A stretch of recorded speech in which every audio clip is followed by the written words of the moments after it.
faudrait rester optimiste. Par nature, donc je suis plutôt optimiste. Et je dirais que oui, la situation est grave, certes. Il y a des marqueurs qui montrent qu'il y a des évolutions qui sont quand même qui sont catastrophiques en termes d'environnement. Mais il y a des solutions qui sont envisageables. C'est pas irréversible, mais on a considéré longtemps l'environnement comme un bien inépuisable, comme un objet.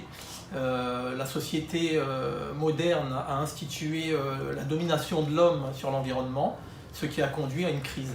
Aujourd'hui, vous avez parlé d'extinction d'espèces, c'est une réalité. On a de nouvelles maladies qui émergent. On a une destruction de forêts, on a énormément d'exemples qu'on pourrait donner. Il y a différents types de pollution. Donc pollution de l'air, de l'eau, et tout ça agit directement sur le bien-être de l'homme et des différentes espèces du vivant, d'une manière générale. Les raisons, elles sont multiples.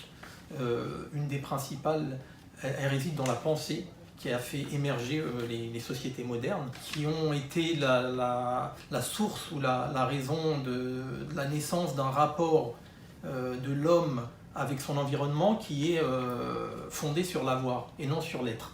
Donc il y a eu dans nos sociétés un effacement progressif de valeurs, de repères, tels que la famille, les rapports de proximité, la solidarité, et qui ont été remplacés par des repères beaucoup plus matériels, qui ont fait qu'on a oublié des choses essentielles, simples de la vie, qui faisaient, j'allais dire, la richesse des sociétés traditionnelles.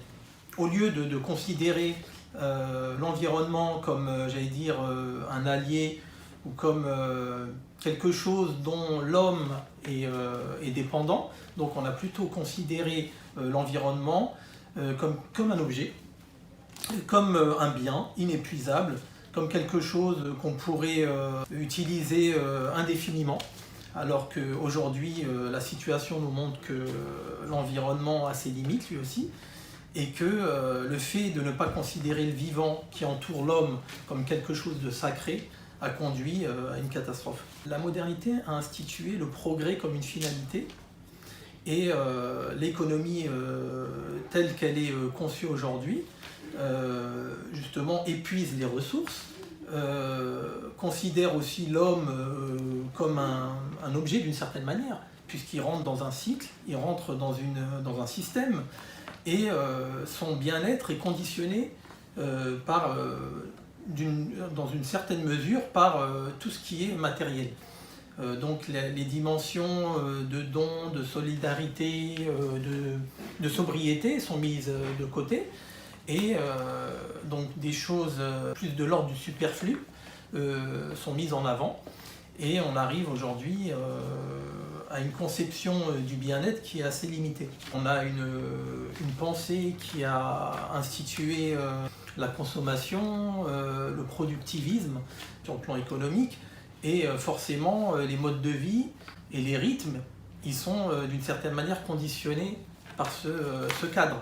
Donc aujourd'hui, on a cette volonté de toujours posséder plus, de toujours consommer davantage, et en fait on réduit un petit peu notre champ de vision et notre conception j'allais dire, nos rapports à l'environnement, puisque on a un objectif, avoir plus de richesse, d'avoir davantage de confort matériel.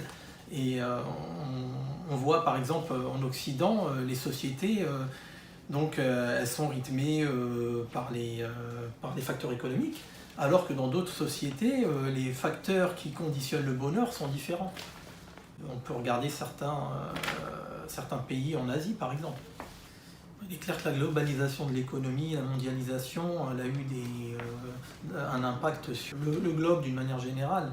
Il y a, j'allais dire, sur le plan culturel, il y a une aspiration, et sur le plan économique, à atteindre le confort de certains pays dits développés.